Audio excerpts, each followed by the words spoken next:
All right. So apparently we're live. Apparently. Uh, introduce yourself, please. Uh, J.R. Hewing, Widener 2004, Brian Garman. All right. And it's not legal advice. Not And legal advice. Richard also. And so we're trying a different technology tonight. Even though last time we tried, the technology worked so well, despite that, we changed the technology tools. Hopefully the comments will work. Hopefully somebody will be watching. And if not, Brian and I will have just a private conversation, and so be it. Yeah, I don't see anywhere on here where it's showing me that there's any people watching. Okay. Well, I don't. Let me see. I probably should have looked for that. I know I put it Well, out. there's a comments, yeah, and Oh, people. there's Please. Jennifer. Jennifer put Oh, a comment. Yeah. All right. So we there know. she is. So we know at least somebody is there. Okay.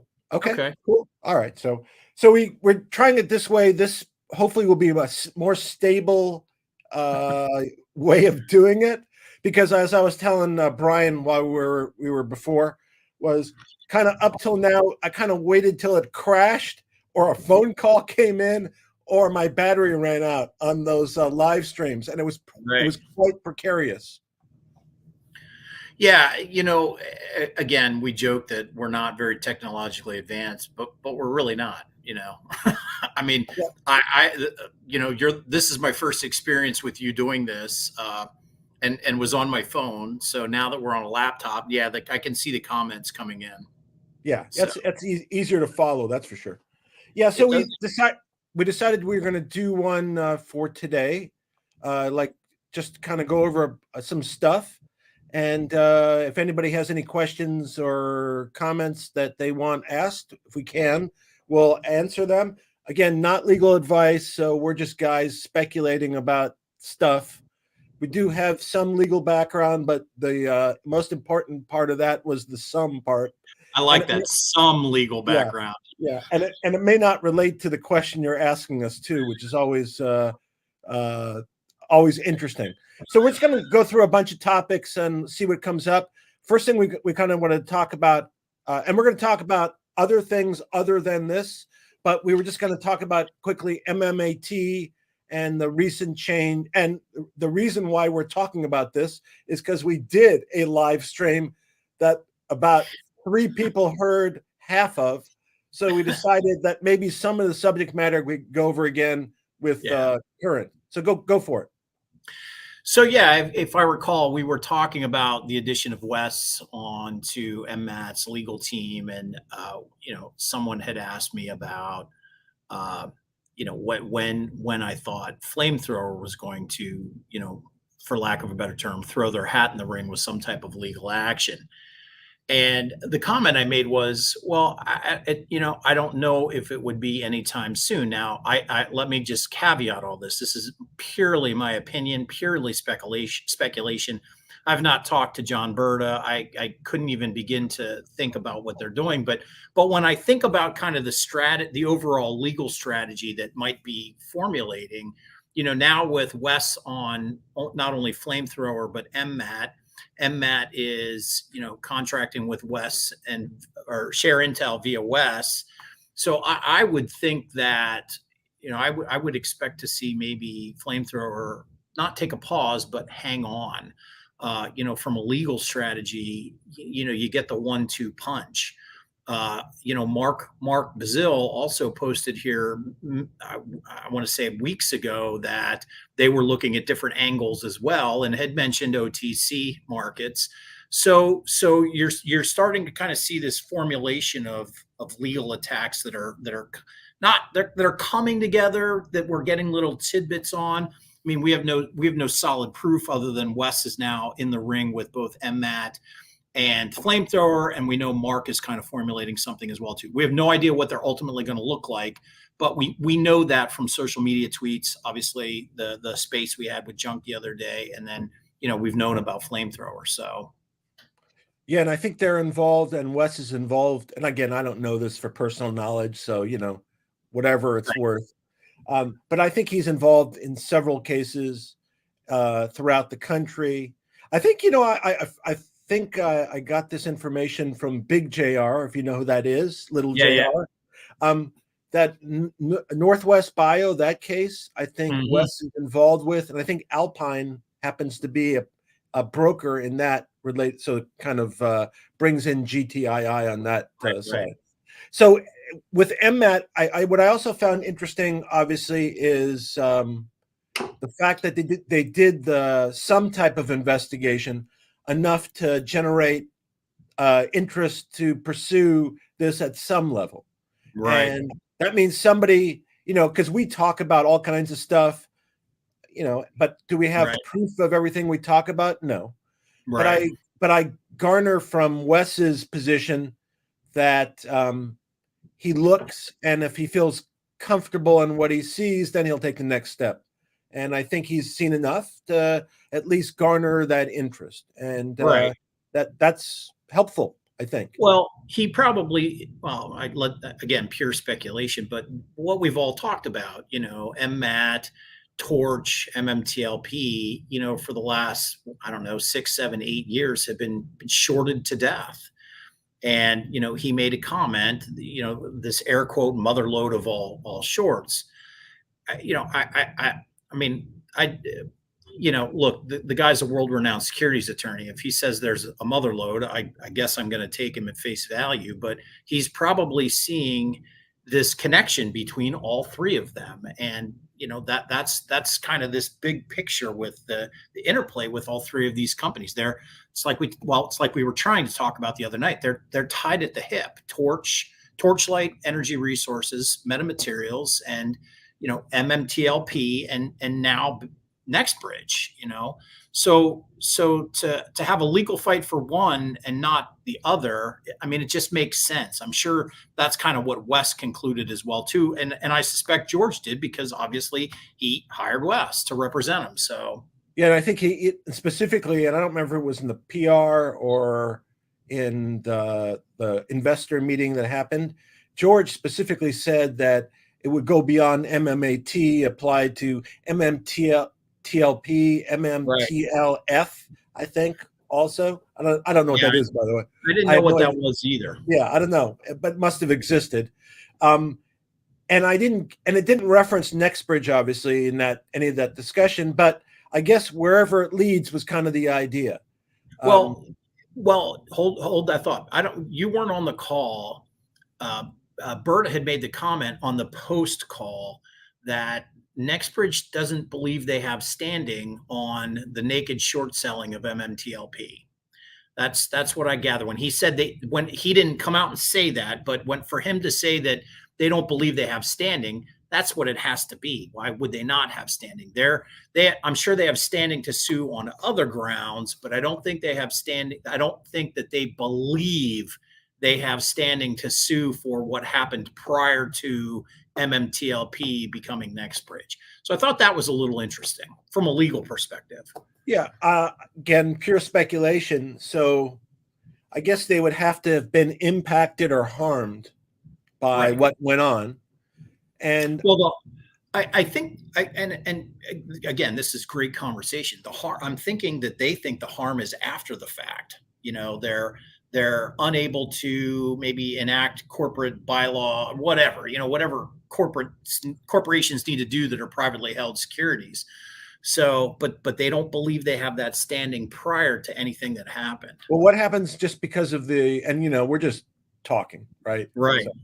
So, what happens if, because of the existence of the dispute, it devalued the asset, and maybe there were negotiations to sell the property, and because of the ongoing dispute, they were unable to? They may have it in an indirect way. I don't know. Maybe maybe it's a timing thing also.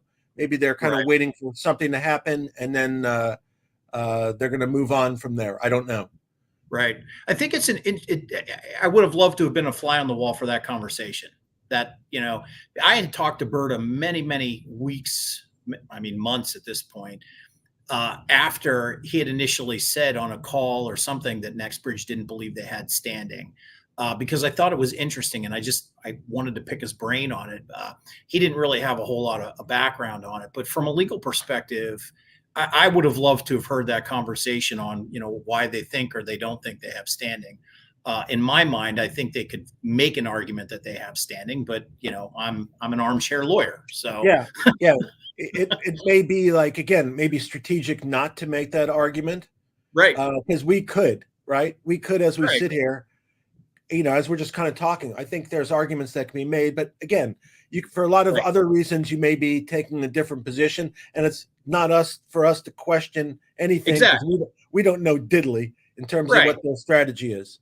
Right. And I've and never, and and right. And this conversation is definitely not to criticize. I'm interested from a legal perspective just to hear what the argument is on why they don't believe they have standing. That's all. I mean, if yeah, and that's the direction you want to go, so be it. yeah, and it's typical. This is kind of lawyer talk, so you kind of look at both sides and you kind of argue it, and that's kind of the process. Right. So it may sound like we're criticizing somebody's position. We're not at all. We're just kind of No. like, they probably went through the same considerations that we are now, and and elected to make a strategy choice as is. So as they choose.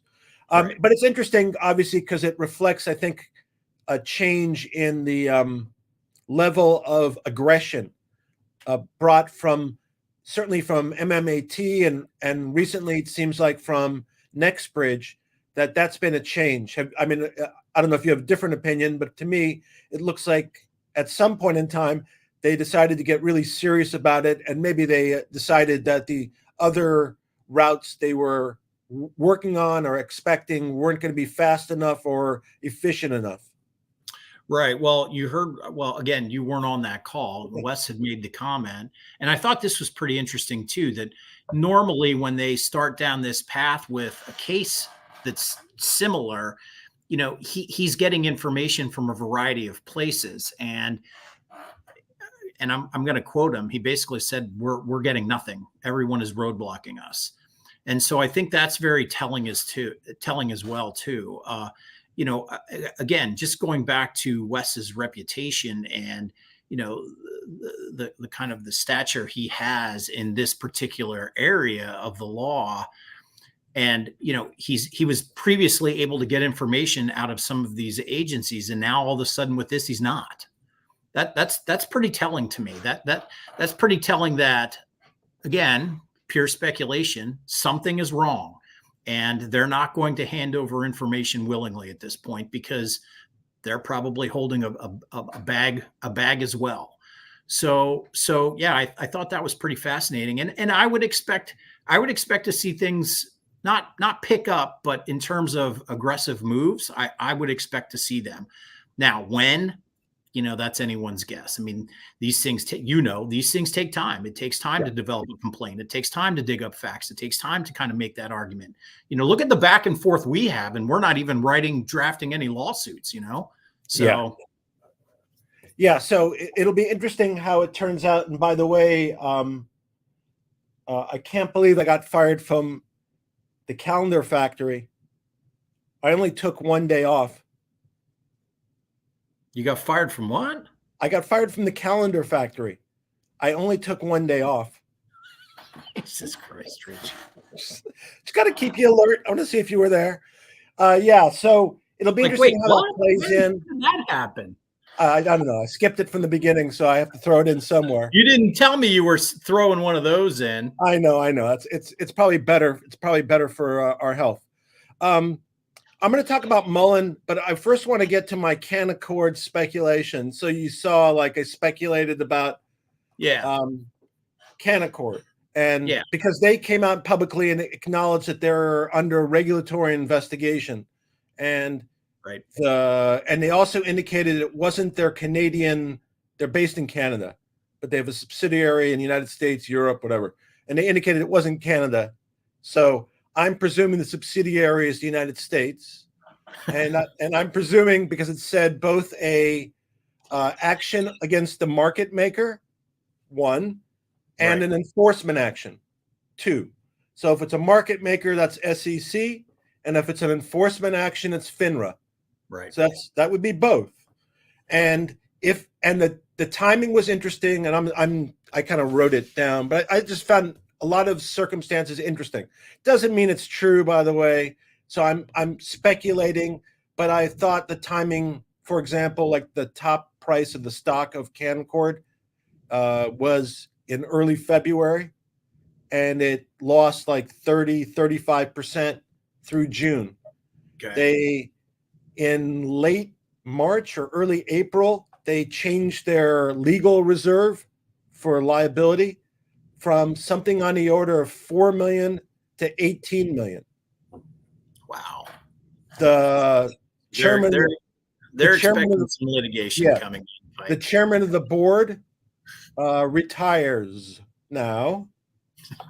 And he happens to be the biggest shareholder also. They put out a notice in May saying they started to do a management buyout of the company. They started it. In May, they put out a note saying they were facing regulatory hurdles over the sale. In June, they called it off because they couldn't get regulatory approval of the sale of their own institution. So they're trying to sell Canaccord inside. The regulators won't sign off because of this outstanding regulatory matter. And it seemingly arose sometime, it seems to have gotten a lot of steam in 2023, not earlier, and the second quarter of 2023. So, someone just made a comment that they changed their legal reserve because they were being sued by Gtii. They are a party to that lawsuit, if I remember correctly. They are, but they don't indicate why they changed the reserve. Right. They just did. Right. Well, it's got to be because of the impact of potential litigation that they see down the road, or defending against enforcement actions, or kind of a regulatory, or both. Right.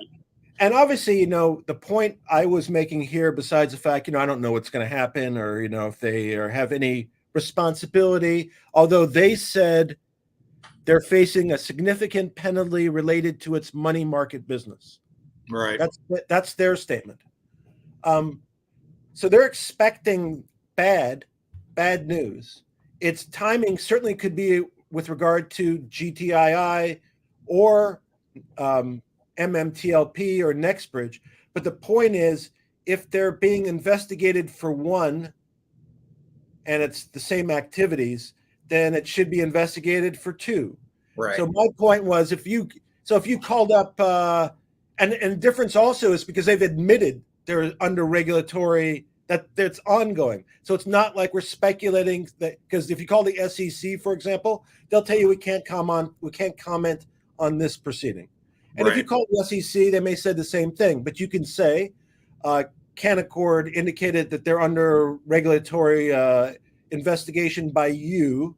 So, and I'm a shareholder of X. So can I give you my information about X? Now, they may say take a hike, but they also may say, we already have enough and we're already pursuing that. Right. They may say something like that. They may give you some information in that discussion that gives us information that we don't know. And because everyone at the SEC, when I say everyone, this is kind of like an overstatement, but enough people at the SEC know about MMTLP and Canaccord, and FINRA, obviously the same, that they obviously have to be aware of that. And maybe that's why they're not giving Berta the time of day. Right. We talked about and I'm sorry to talk so long here, but we talked in the FOIA reply where it referred to investigations. You remember that? Yeah. And we were trying to figure out what those investigations might be. So it may be like this type of investigation. Yeah. Well, I mean, you don't know until you know. You know what I mean? I mean, they never tell you what they're investigating. Quite frankly, I think it's just a way to get out at releasing information. I mean, even as something as so simple as the share count with MMTLP, how does the public knowing the share count hinder their investigation? All it does is speed up lawsuits. That's not going to hinder investigation. I mean, we're talking about following a paper trail, not trying to find out who Jack the Ripper was. So these notions of, well, you can't have that information because it interfere with an investigation is just nonsense. But not much we can do about it. Yeah, and my point would be, besides, I was speculating as to that, and I think like the sequence, if you look at the timing, you certainly could make an argument it's MMTLP, especially because Canaccord's a Canadian based, and there's a lot of Canadian investors in MMTLP. But my other point was, we've tried, we being the MMTLP community and GTI and whoever else, we tried to have impact by contacting Congress and contacting the regulators. So maybe Congress isn't aware of the specific ongoing proceedings that are ongoing with the SEC and FINRA as to this particular party. Maybe they haven't looked, and maybe maybe they're not going to discuss it with us. But part of the claim that was made was, and it starts this way, is arguing about that the underlying trading of MMTLP was improper, right? And when we get to the end, we're way down the road. And if we could establish that had some validity, it might give greater validity to the entirety. So even if it's like we tell some congressman, call up the SEC, private, we don't have to know.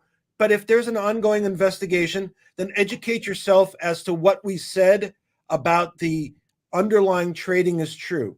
And if you think it is, then call us up and we'll talk some more. Right. That's kind of what I was trading. And beyond that, I thought for the Canadian people, there's Canadian investors, let them go, because the same regulators, just in Canada, go to the Canadian regulators. And if they aren't aware of the MMTLP story, bring them on board. Yeah, they might have more success with their regulators than we do with our own. So that's an interesting take. Yeah. We should talk to one of our Canadian friends. Yeah, we should. Maybe it's also the right time because we've seen some action being taken. It may be like not significant, but we've seen at least the SEC go after some naked shorting, and obviously we've talked about Sorrento and other things. So maybe there is some movement. We're unsure. At least I'm speaking for myself. We're unsure if it's really significant or if it's just like window dressing.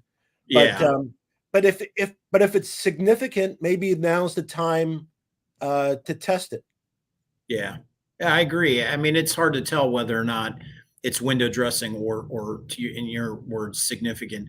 I will tell you the timing is a little suspicious. You're starting to see, again, SEC filing charges. Now you've got this investigation against Canaccord. It's almost like someone's flicking pebbles at us saying, hey, you're going to catch one of these, and at some point it's going to be the right one. I mean, you and I have talked about this. These things take time. The evidence would bubble up at some point. Some of the bubbles are going to be big. Some of the bubbles are going to be small. I'll go back to what I said with Wes getting roadblocked at all these agencies that normally would communicate with him. I think that's very interesting. That's a bubble that just popped up and broke because now you have a little tidbit of the information on these agencies that were normally and traditionally cooperative with Wes aren't. Yeah. Why? Yeah. So, now Canaccord's being investigated. We don't know what they're being investigated for. Why? So we know they're being investigated for market making activities. Right. So, well, yeah. Right. Yeah. But what does that mean? You know what I mean? Correct. So correct. What I was saying is that I presume also that if it is about MMTLP and Canaccord's being investigated, then GTS has to be being investigated at the same time. Right. The only difference is that Canaccord admitted it, that the investigation is. That's why I think it's a difference. That's why I think the approach could be different. Because when you go, it's not you speculating about some regulatory activity. It's Canaccord said it. So, Why did they put a PR statement out about that? What was the logic? And again, I know you were far more versed on this as I am. So if it was something obvious and I missed, I think it must be under the Canadian, because I don't know. So this is my speculation, but I think under Canadian securities law, they had to put out a public information sheet once a year, and it happened to fall end of June, kind of like that. So interesting. Yeah. So it is interesting. It is interesting. Yeah. Yeah, because I mean, most of these organizations, they know when they're under investigation. They don't announce it. Yep. So that's Yeah. very Well, interesting. also because they're doing that buyout and because their stock, when I said their stock dumped, so people lost, Right. not that I care, honestly, I don't care, but their stock price dumped. So Right. so they may be having financial troubles by them in and of themselves. I don't know. It sounded like to me that was certainly a possibility that they had a financial issue. So anything else you want to add about Canaccord and GTS, whatever comes up? No, I'm good. Yeah, and I think whatever comes up in any of these investigations, because these parties are likely to have participated in other transactions regarding other securities. So I would guess anyone's going to be beneficial to us all who are similarly situated. So, right. Yeah. I wanted to talk about Mullen a little bit. I told you a little about it. So Mullen's an EV company has offices in California. I think it's based, but I think the factory's in Mississippi or something like that. I think they bought a General Motors factory. They make trucks and vans, class 1 through 3, which is weight dependent. So like a 3 is, I think, like 6,000 to 10,000 pounds. And then if you go above, you get bigger vehicles. So that's kind of their idea, doing EVs. They have a CEO who is I think his prior background, he's not a science guy or a tech guy, my understanding. He was a music guy, had some dealings with prior companies, bringing them public. Not all of them were successful outcomes. So Mullen's been targeted because it didn't make any money and it was struggling, targeted by the naked shorts, as it turns out. According to Ham, he met with the CEO and they have also, by the way, toxic loans. Right. Those loans that Mark talks about, which are basically you make a loan and you have a convertible note for equity. You get the equity and then you short the stock so it's good for the lender, good for the lender, bad for the company and the shareholder. So in this particular case, Ham, I guess, spoke with him and advised him of a strategy to do. The CEO elected no, and shortly thereafter, they did a reverse stock split. And we've all learned, and it doesn't have to happen this way, by the way, but we've learned kind of, a lot of people think that if you do a reverse stock split, that starts kind of like a death spiral. Because what happens is you reset the price, but then the shorts then reshort it below where you started. And you've now, like, the shareholders are worse off and you've not accomplished anything. The reason, by the way, they had to do a reverse stock split was because they're on a NASDAQ and their stock price was below $1 long enough. So they got a delisting notice. They had to find a way to get over $1. They were over $1. They were over $1 probably like a week. And then they were back. So they reverse stock splits probably about 45 days ago. Yeah. At $1.50. It's now at, what's your guess? I think it's at 12 cents. 11 cents. You're close though. That's good. Right. That's good. So that reverse stock split didn't really help very much. No. No. All right. Well, they're trying to drive it down below 10 cents so they can be delisted immediately. Yeah, I'm sure. And they may be successful at that. Yeah. But then they can be put on the OTC market where it's safe and secure, according to the Commonwealth of Lucid. Yes, as we know, it's safe and sound. The CEO, there was a bunch of stuff going on, and the CEO, there's a lot of people don't trust the CEO. Correct. And he had a conversation. This is what we talked about earlier. So there's a YouTube channel, and there's a guy on the YouTube channel, and he's formed some kind of bond relationship with the CEO of Mullen. So he's had some conversations with him.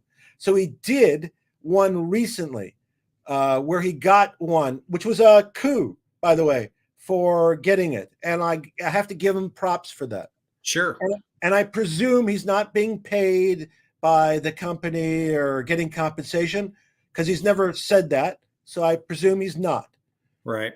So he had a conversation or interview with the CEO, and they basically went over a bunch of stuff and talked about pretty general, although there was discussion about capacity and I guess sales in 2023 prospectively.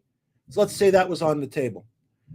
But during his kind of like when he was going through this, he indicated that he had agreed to let the company have the final edits on the video. Right. As it turned out, they had the final 2 edits. So they did an edit and they weren't happy with the final product, so they did the second edit. And as I indicated to you, my concern about that is that, do you become now an agent for the company, misrepresenting certain things by omitting things from the interview? And it concerned me about the credibility, because anybody might see that interview and go out and buy the stock. They may go on, it doesn't impact, it's not going to impact me, but somebody could be fooled, especially because the guy came out and did the interview. And then of course, there's a punchline to this also.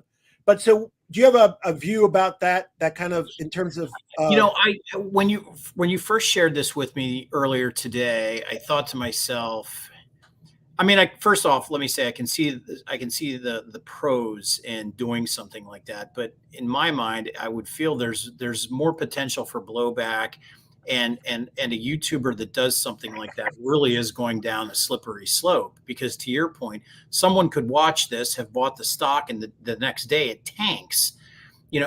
So is there an argument to be made that, to your point, this YouTuber is now an agent of the company giving forward-looking statements, and people are relying on those statements and they're going out and buying the stock? I mean, that's why you see the laundry list of disclaimers on, PR announcements, anything that the company produces. There's always that, this is that. I mean, that's that whole laundry list of legalese, and basically they're warning. And now all of a sudden you're coming in on YouTube and basically making all these statements. The company's editing the stuff, sending it back, editing it again, and people are relying on that as a legitimate source from the company. So where does the liability fall? Is it on the YouTuber? Is it on the CEO? Or is it on ultimately the company? Or all the above? Or all of the above. I would be concerned about doing something like that, like the warrant. I mean, you and I talk about this all the time. You and I get private calls. Hey, can you do this? Hey, can you do that? And the warning lights are always going off with some of this stuff, because we're in an area that's not normally our area of expertise. I mean, neither one of us are securities attorneys, yet we're getting questions, like in-depth legal questions, all the time. And you and I we've both answered with, well, that's really, that's not an appropriate question we can answer for you right now. So I mean, if someone had called me and said, hey, this is what I'm thinking about doing, I would be like, I wouldn't advise that.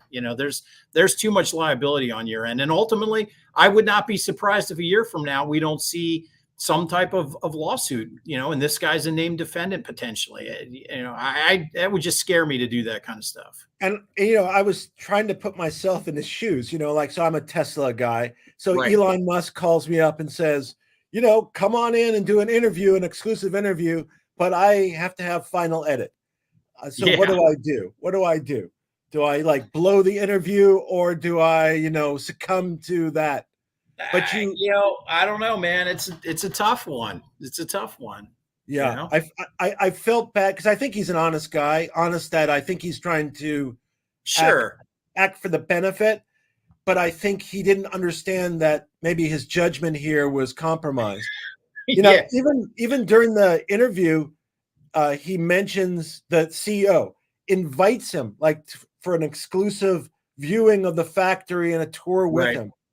Like he's trying to grease him. Honestly, that's kind of what it sounds like. I have a video that's coming out some point in time talking about that. And I said, because it's in California, I said, invite me out there. I'll come out there. I'll be very cordial, but I'll ask you questions that I think this gentleman may not be able to ask you. So we have that part. And then I told you this is like the icing on the cake. So let's say the interview happens on the 26th, something like that, of June. It took them a couple days, I think, to do the edits. Right. So it probably was the 29th that they approved it. And I think it was released, I think, either the evening of the 29th or the morning of the 30th. Although the gentleman from YouTuber did reference it. So the afternoon of the 30th, there's an 8K filing. Yeah. And the only thing that it references is this particular call interview. So Yeah. it says we have to do this filing right away about this interview. So here it is. And then they list like 150 different possibilities. But some of them I thought were like known risks. Wow. Like, I'm just going to point it out. And this is from their filing, so it's not mine. And it was filed June 30th at 2:47 p.m. I think that would be, well, I don't know if that's Pacific time or Eastern time. I don't know. So a couple things that concerned me or caught my attention. They had apparently fired their auditors in the end of the first quarter. And there was a prior 8K that said that. Never a good sign. Yeah, and they said they left on good terms and they kissed and danced together or whatever. Yeah, bullshit. Okay. Yeah, but they left for whatever reason. So in this particular 8K, 3 months later, it says our auditors expressed substantial doubt about our ability to continue as a going concern. Now, I don't find that to be like a real positive statement. Well, so have you? I'm just curious. Let's really dive into this. And I know I jokingly said it, but when you fire your auditors, so I've been involved with. I worked with a couple of the big auditor firms when I was at the airline.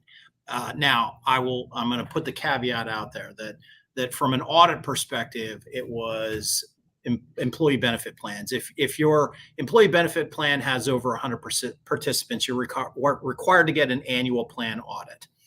And I can tell you that after working with auditors like that, and they worked on, they would work on ERISA plans in this season because your annual plan audit had to be completed in conjunction with your 5,500, which is an annual filing.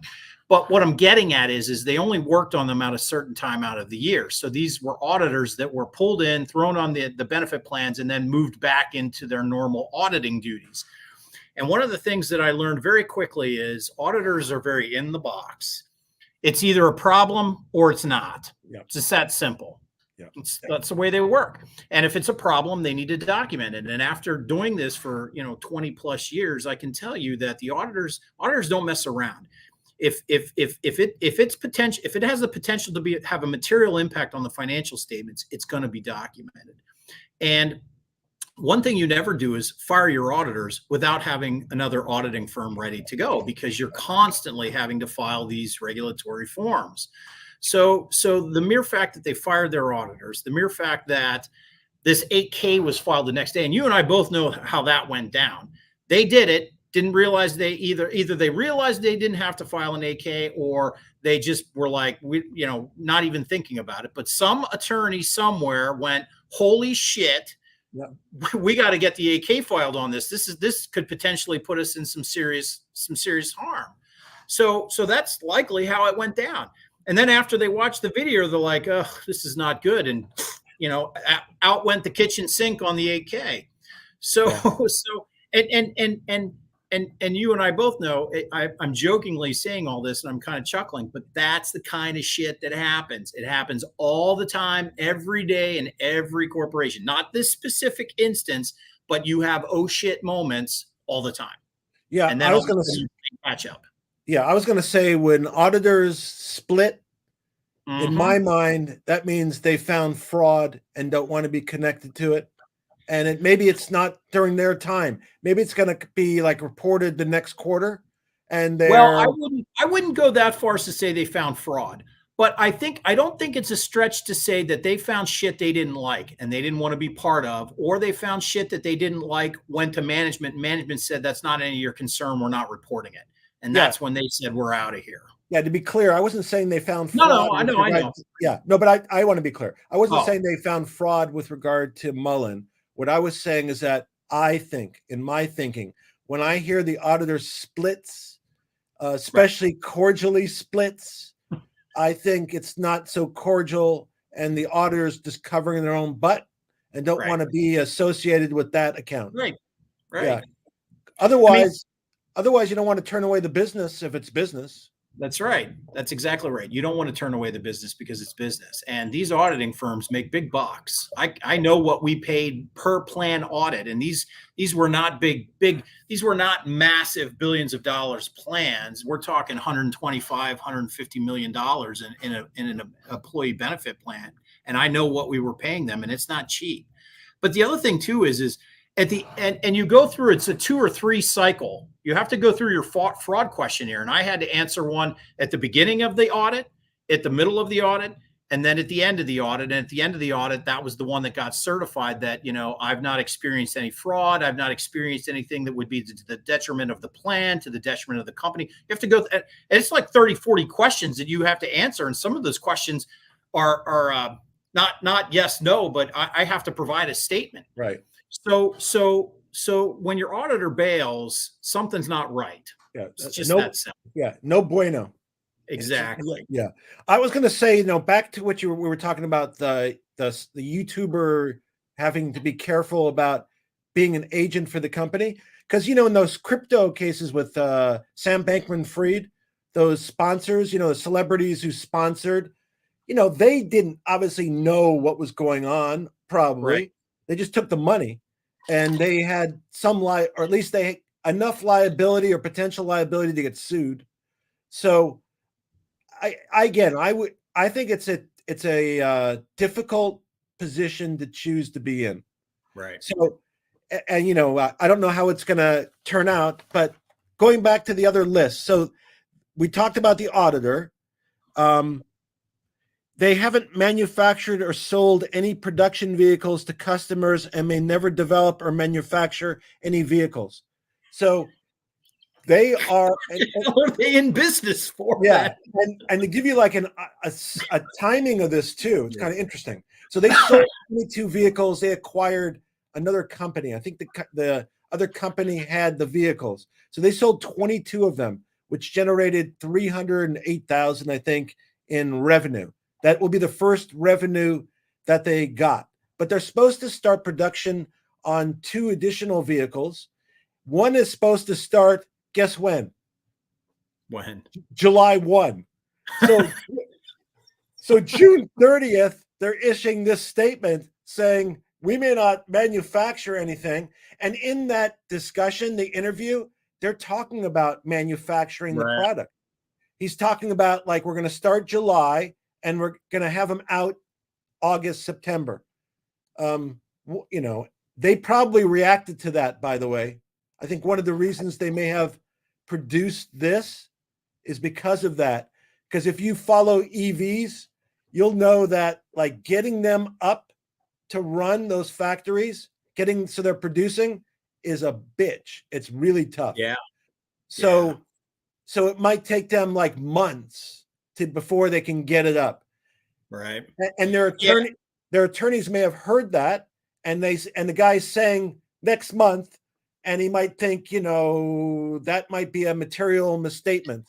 And I'm just speculating, by the way, again, but I might consider that like a misstatement myself. Right. Yeah, I'm not in Mullen. I've only seen what I know about the companies for what I've seen on social media and Reddit. Social media, Reddit is social media, but I never had a warm and fuzzy feeling about that organization enough to do a deep dive to say, okay, do I want to go in on this? I know they've got a quite large of a community on Twitter, because I see it all the time, and their ticker is tagged on multiple posts. Plus, Ham making that announcement that he was working with them, and then he advised them, and then all of a sudden that relationship ended. So I just don't know what to make of the organization. But this whole thing with the YouTuber does not make me does not make me want to go, geez, let's look into this and see if I want to buy stock in it. So yeah, to me, it's also just the juxtaposition between that interview and this 8K. Because in the interview, again, he's talking about capacity, he's talking about production, he's talking about that they're being unfairly targeted. He's being unfairly targeted. And then they come out with this that basically says, basically, we got nothing. I'm not saying, by the way, they can't pull it out, because they can. But these are they're not like minimal disclosures. They're not minimal. I'm not done yet. They say they require substantial additional financing to effectuate their business plan, which means, and this thing has been diluted beyond dilution, but they still got to dilute some more. They got to dilute some more. They do. He said they had enough. He said they had enough cash.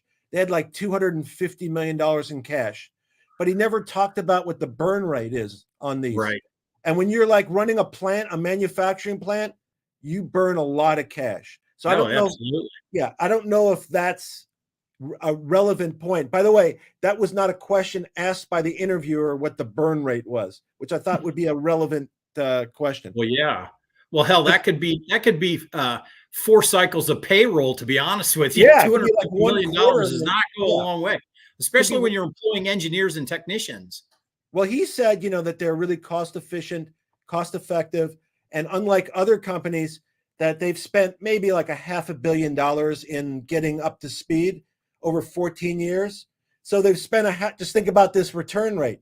They've spent $500 million to generate $308,000 in revenue. Yeah. Okay, whatever. So so again, I'm telling you, my issues are the interview, the timing of this, and then here's the last one. In this, is this the best one? No, there's like 50 others, but I picked the ones at the top. They say there's liens because they have toxic lenders, so they still do. So they have liens from lenders. Okay, no problem. But also from the IRS. Hello. I've never heard anybody say, what? You have an IRS lien? Again, how do you even spin that? How do you spin that? Yeah, we've got some IRS liens. Yeah, if you have enough money, then you probably should be able to pay off the IRS, I would think. Yeah. And if you're not paying off the IRS, then that's probably not a good business practice. No. So that was the stuff I saw. That's after the interview. That's like literally, there was literally another 50 or 60 of them like that. Completely it's funny. We sometimes do, when I'm in litigation, you sometimes do a document request, and you say ask for every document that exists on the planet Earth. It's basically what you're asking for. Right. So somebody told these guys, some law firm said, okay, put in every possible exclusion protection, because this guy, I don't know. I've never seen a reaction just to a call. Or really. That was really interesting. Okay. Well, their lawyers had to be very concerned over it. That's all I can say. At least they're earning their keep, apparently. Yeah. I know in our last garbled thing, I was talking about Sorrento, and I was telling you and I know nobody heard it, so I'm going to say it again. So Sorrento Therapeutics, which is the hearing on the restraining order about the naked shorting. You remember there was a action, they found naked shorting on a TRO. Yeah. They were going to do a preliminary injunction hearing. The court continued that hearing till July. I don't remember, it was mid-July. But what was interesting is I looked at the company itself, because Ham indicated that a lot of times the companies that are targeted are pharmaceutical companies or biotechs, whatever, because they require a lot of cash, and because they have to do trials to get approved, they can burn through their cash. Right. And as a result, they're targets for shorts, because they can be easily put out of business, really. And then as we know, that's like the perfect score. So I was looking at this company, and they created Sorrento Therapeutics is the parent of Skylex. And I think it's Silex. Okay, Silex. I think I like. Someone corrected me. I prefer Skylex. So I'm going to call it Skylex. I was calling it celiacs. Celiacs. Okay, that's close enough. They were so they're the subsidiary of Sorrento, and they're the ones that are being, I guess, targeted, or Right. in this case. But I was looking at Sorrento. Sorrento created a bunch of cancer drugs. Yeah. One of them is a breast cancer drug. And what happened was there's a doctor in LA. Do you remember this story from when I said it? Did you even hear this story? The doctor in it? No. Oh, this is it. So this is what I was talking about when you couldn't hear me. The doctor from LA, who's also an inventor, who's also part owner of the Lakers, he invented a bunch of drugs. One of them is a cancer drug for breast cancer that is effective. And I don't remember who's marketing, Merck or somebody like that, a big company, because he's a multi-billionaire. So he's a big guy. Anyway, Sorrento had a breast cancer drug too. The doctor's company bought Sorrento's drug, and they are accused of catching and killing it. So they bought the drug just to make sure it didn't compete in the market. Right. That was the yeah. That was the allegation. I don't know if it was true or not. And why would somebody do that? Perhaps because on their own drug, maybe they're getting a bigger sum of money. There may be all kinds of reasons. They may be getting paid more or whatever. Maybe they didn't want to go through the trials and risk. I don't know. But that was the allegation. That resulted in a couple of arbitrations where they both sued each other. In the end, the doctor's award was slightly larger than Sorrento's award. Right. That's what forced them into bankruptcy. Interesting. Because they lacked liquidity at that point in time. So at the same time, when all this is going on, so the shorts are monitoring the arbitration and monitoring Sorrento's position. That's when they're shorting Sorrento and Skivlix.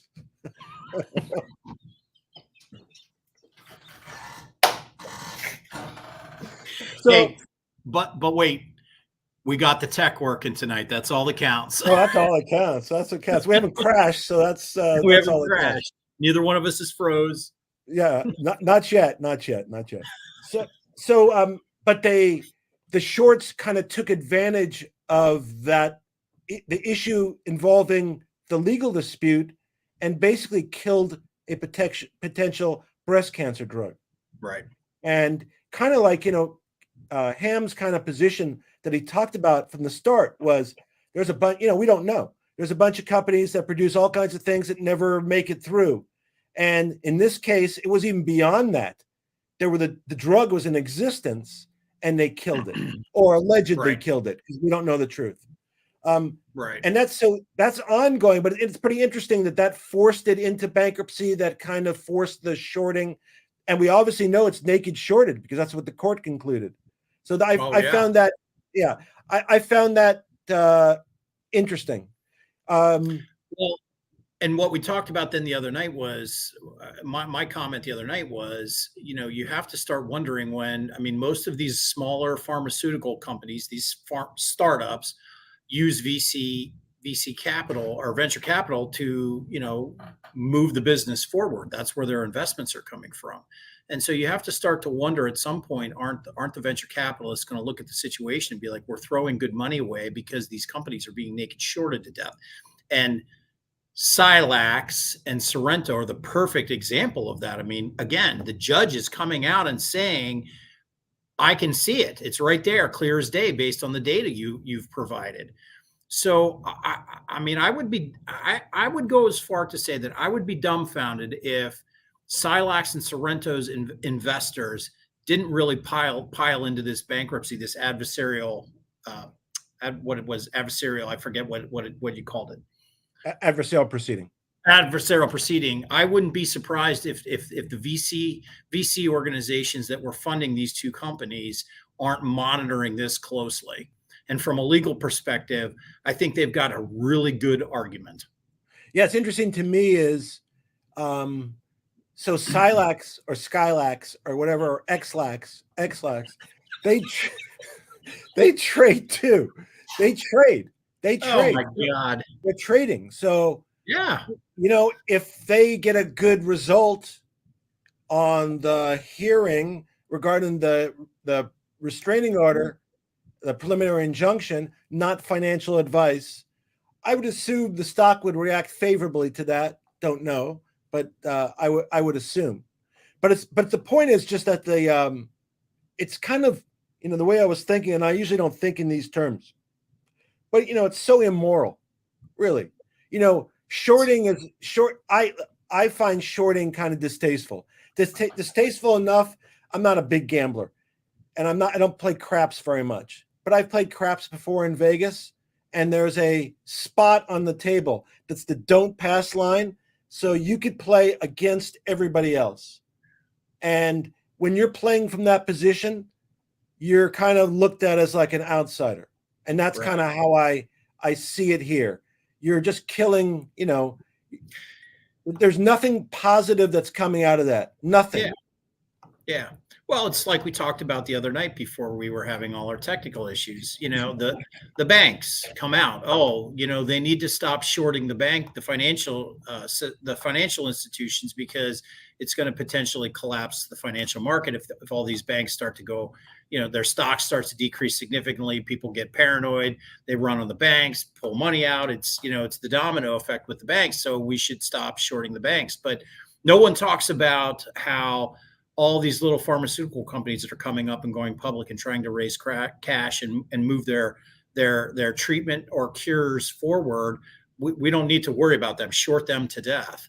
And this is a huge failure of not only our regulators but as well as our legislatures.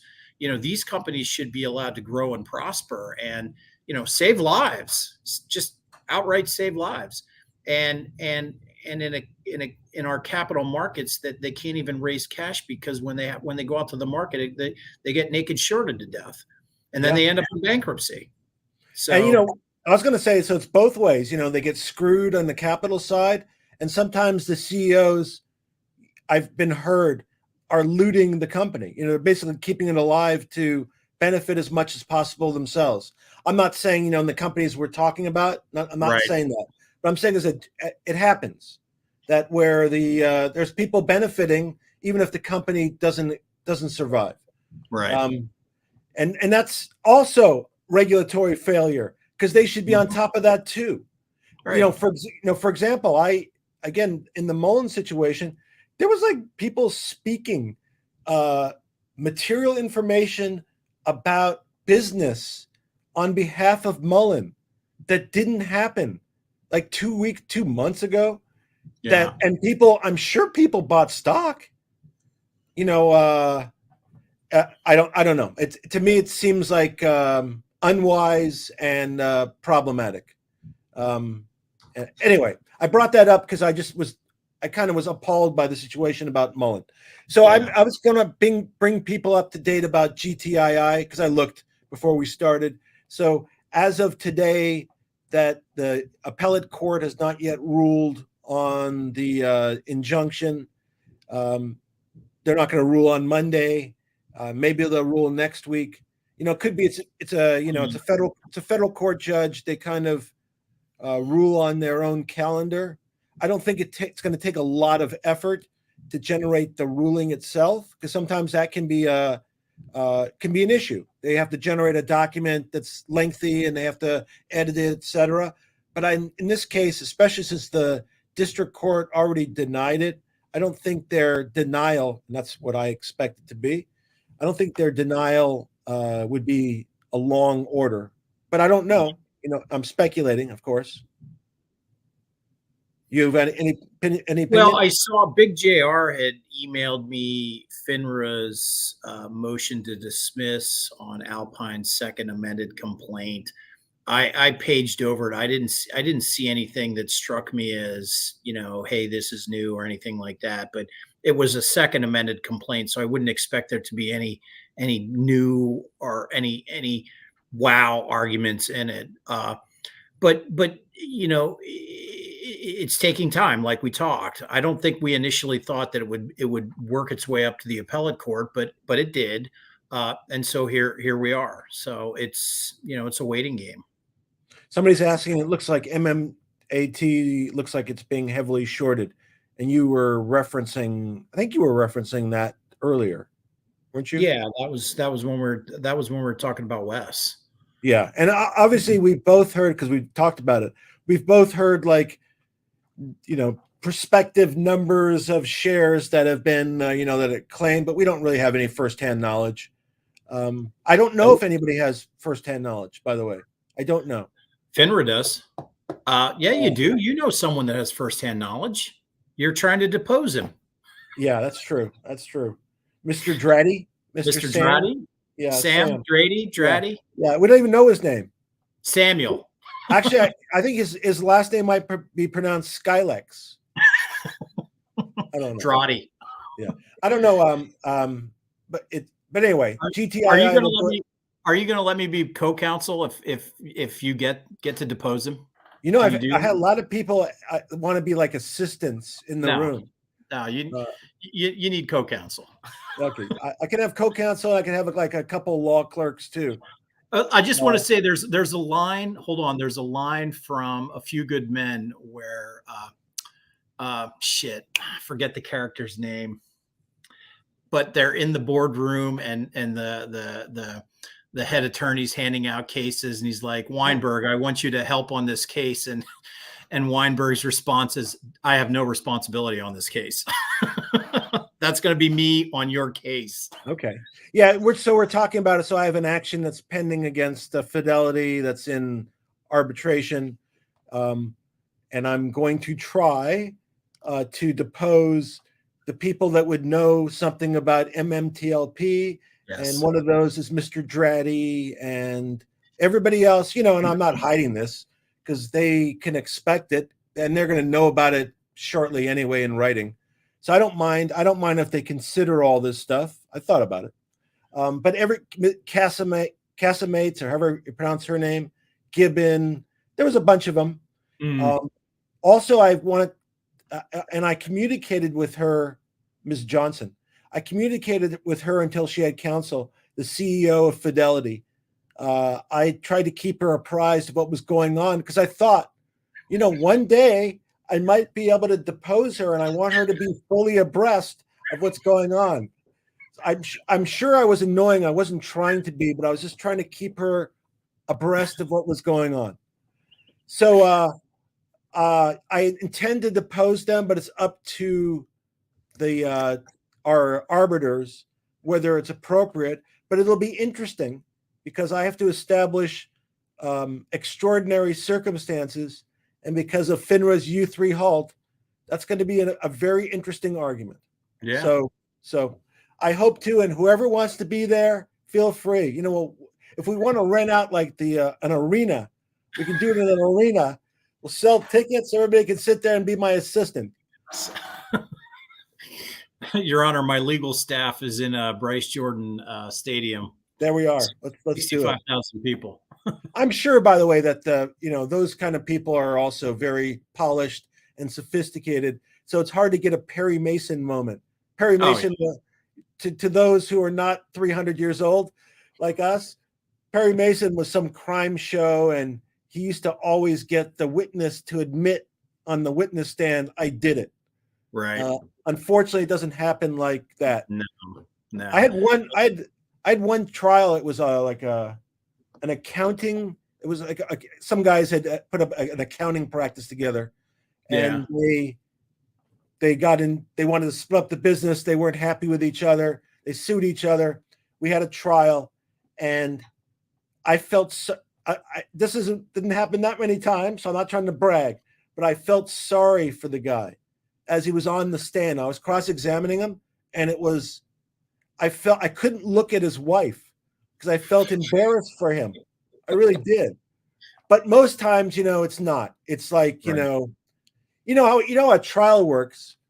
And, people think that you get like the answer to your question, but usually you get a bunch of odd facts and you have to present them all. And then when time comes to argue it, you put those facts together and create a story. The story doesn't necessarily present itself. You kind of have to create it. Right. You mean it's not all Corbin Burnson TV like? It's not. Although he was a good third baseman, wasn't he? I think in that baseball movie. Yeah. It's not, unfortunately, and it's much more boring. Also, I think the MMTLP community might have had an introduction to kind of, how proceedings work. Because if I go to court on a hearing, and most times I'll be doing it from where I'm sitting right now, by the way. But if I have to go to court, it might be a 5-minute hearing. That's it. Not a lengthy. Everybody thinks that things are lengthy. Before I get into Lucid, anything you want to bring up? No, okay. I'm good. Okay. So I bring up Lucid because it's owned by the same company. It's owned by a Chinese company.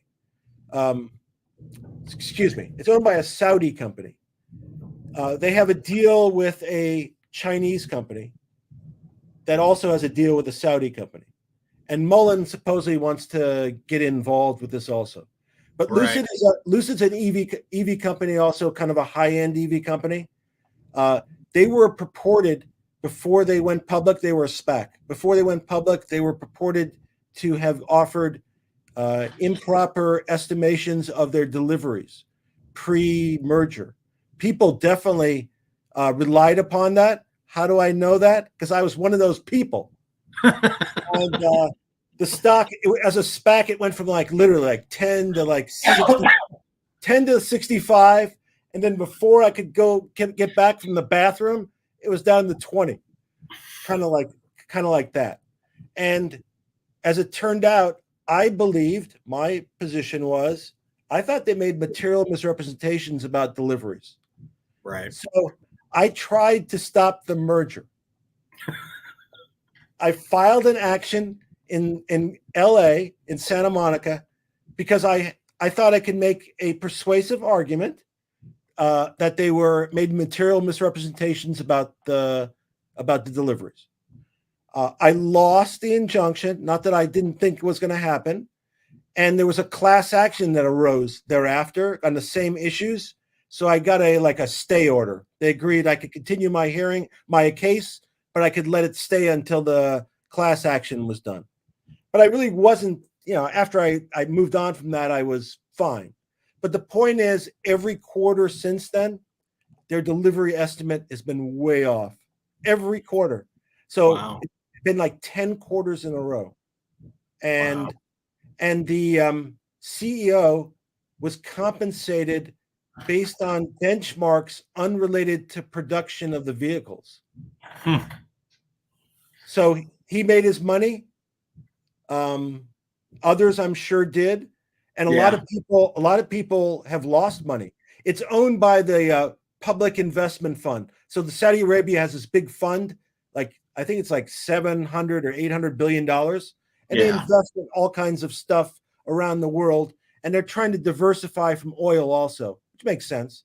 So if they can set up if they can get a corner or interest in the electric vehicle business, makes sense to kind of hedge their bets. So Lucid they own, I think, 70% of Lucid, but it's an American company. But they produce literally a few thousand units. I mean, a few thousand units. Right. And they're losing something on the order of right now, they lose something like $500,000 per unit. That's not really good. You could go broke that way. Yeah, real fast. Yeah. But again, I think regulators were asleep because it was brought to everybody's attention. It was at the height of the SPAC movement. You remember the SPAC movement? And you remember what happened? At some point in time, there was no more SPACs. Basically, they disappeared. So it was at the height of the SPAC movement, and a lot of people lost a lot of money. And I believe also, this is just my opinion, I don't believe the CEO was being accurate in his information. May not have been his fault, may have been, something else, but I it really bothered me because a lot of people lost a lot of money. Yeah. And literally, when I say it went from like 60 to 20 while I went to the bathroom, it was literally, I remember I was watching it after hours, and I couldn't trade after hours at that point in time. And by the time the afternoon was over, it was gone. Yeah. It had dropped like literally like 70% that day. It was basically an MMTLP day, but we started off with a higher number. Yeah. But I believe, you know, and I unfortunately, I think there's a lot of, I shouldn't say there's a lot, but I think there's an occasion where the CEOs are not acting in the best interest of the shareholders. And I think this was another occasion like that. Yeah. And it's unfortunate because people lose a lot of money. And, you know, as we see in MMTLP, it might be their life savings. It might dramatically impact their life. Yeah. And I'm sure, like, just like MMTLP, these people might have bought it at 10. It went up to 65. It might have been like serious money to them. Yeah. And they thought it was going to 100, and, you know, it fell off the table. And there was like a series of those. I remember, like, you ever heard of Rivian? No. Rivian's EV American, basically trucks. They have a deal with Amazon. So they have like Amazon is going to purchase some number of delivery vehicles for them. Right. But they did a like capital raise, and I think the IPO price was $75 a share, which is already way above what the valuation really was.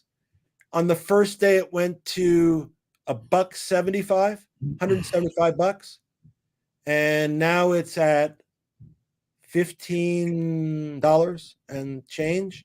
And I think it was significantly lower, by the way. So yeah. That's, I will tell you, that's not that whole Lucid story. I only became aware of it when you and I were talking about it a couple days ago. But you're right. You don't see the SPACs that much anymore. And there's a capital side to that. So because I think the name of the vehicle was CCIM, was the money side. Yeah. So those guys get in, get out. They're out. They make a boatload of money, and they move on to the next deal. Mm-hmm. But in this case, I just elected not to pursue it. But if the CEO of the new company knew about it, then the capital guys must have known about it also. My opinion. But I didn't want to get, like, honestly, this was my conclusion. I really didn't want to go and face like 9,000 lawyers, literally 9,000 lawyers. And I felt like I was justified after I saw the class action and after performance. I've seen it happen over and over again. And I could see they obviously either were like incompetent and misrepresented, or it was intentional. I don't know which one. But people lose both. Yeah, people lose a boatload of money. That's the bottom line. And, you know, it's hard for people to recapture their money. Yeah, it is. Yeah, I mean, look at the MMTLP community. Yeah. So. Yeah, and everybody, you know, all those like AMC guys and all those, you know, there's probably a litany of those companies, and it's probably like so many we've never heard of that just went bust, and that was it. Oh yeah. And I know, like, William talks about a lot of companies that he calls them get seller boxed, I guess. Yes. So the price is so squeezed that it exists, but so the company exists, but it doesn't really exist. Right. You know, it's like a shadow company. And maybe again, you don't have to cover or whatever. Because we talked about one of the issues is ultimately that the shorts, they don't have to cover, they don't have to recognize the gains, don't have to pay taxes. And so a big benefit for them, a big loss for us. Yeah. There's no doubt that the short sellers and hedge funds are definitely incentivized to do what they're doing. There's no regulatory oversight. The regulatory oversight that is there is it can be factored in as a cost of doing business, and there's no incentive for them not to break the law. Yeah. You know, we talked about this two shows ago. do the perp walk with 2 or 3 of the CEOs of these hedge funds, and you'll see how quickly they line up to get their shit together. That's all it's Yeah, going to yeah. take. May only Or take one. yeah, yeah, Because they haven't been overly productive in terms of their prosecution numbers. right, I mean, if you right. look since, because we talk about this, right? But since Madoff, how many like big guys have gotten convicted? Not a ton, but Right. a relatively small number. And with SBF, we hear like his charges may not be as dramatic as we thought originally. Yeah. Well, I mean, you can get into all kinds of conspiracies with him and the Black Book and Epstein and all that nonsense. But at the end of the day, I think the bigger story in all of this is our regulators are failing us. Yeah. They're failing Main Street America by ignoring all this shit. And it's only a matter of time before it bubbles up. And then you're going to see everybody with their hands up in the air. Oh, well, what happened? How did this happen? Well, retail has known how it's been happening for 2-3 years now. Yeah. Us has been doing this for 20 plus years. Dr. Trimbath, another one. She's made her life's work of this. And you see these shitty articles that talk about us being conspiracy theorists or whack jobs or whatever. But at the end of the day, that's what they were saying about, the housing crisis, the people that recognize what was going on with the housing crisis, watch The Big Short. Yeah. Well, Mel Gibson, not my favorite guy for various reasons, but Mel Gibson was in Conspiracy Theorist, I think the movie. And basically he plays like a paranoid guy that believes everything's a conspiracy, but that one happened to be true.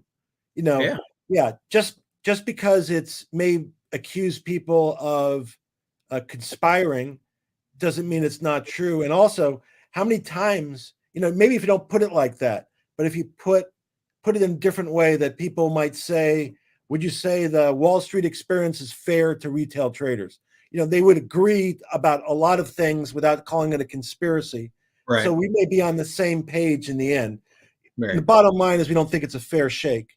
And obviously people get different kinds of information at different times. I was like guessing, for example, how like somebody might get information on a case and it might be reflected in a stock before it ever made public. And the only thing you would see, I was talking about like on a short squeeze. How are you going to know when a short squeeze happens? You're going to see the price has jumped up, and that's when you're going to see it. Because most likely you're not going to be the one who's going to know when it's going to squeeze. Right. It's going to be somebody like, and I just made up a scenario. So there's an issue about a court decision, and there's a court clerk or somebody in the courtroom. They overhear it. They tell their buddy. It gets to a broker, and there she goes, and that the information is gone. So I think a lot of times the information comes that way, and stock action comes that way. But the problem, I think, ultimately is the regulators aren't distanced from the capital. There's too much, and I've mentioned this before, too much intermingling between the capital and the regulators. They should have nothing to do with each other. There should be no incentive for a regulator to benefit Citadel. There should be no expectation of employment or a bonus or whatever. And I don't know if that happens, but I suspect there have been occasions where maybe that did happen. Oh, I'm sure of it. I mean, look, you pick up the phone, you call in a favor. That's what it is. That's all it's about. You rub my back, I'll rub yours. I mean, that kind of shit happens every day across every corporation in America. To think that it doesn't happen with our regulators is nonsense. I mean, I agree 100%. But I figure we do one more thing, and no glitches as far as I could see. Yeah, I know, right? Yeah, so this is like, wow, it's a step up. And since we can add people, because we talked about it, if we can, we're going to bring in guests to our involved, and we'll ask them questions and let people ask questions and see how it goes. We survived 2. We'll see if we can survive 3 people. Well, no guarantee on that. We make no promises. Yeah, we're 2 unreliable sources. What are you going to expect? Unreliable sources. Yeah.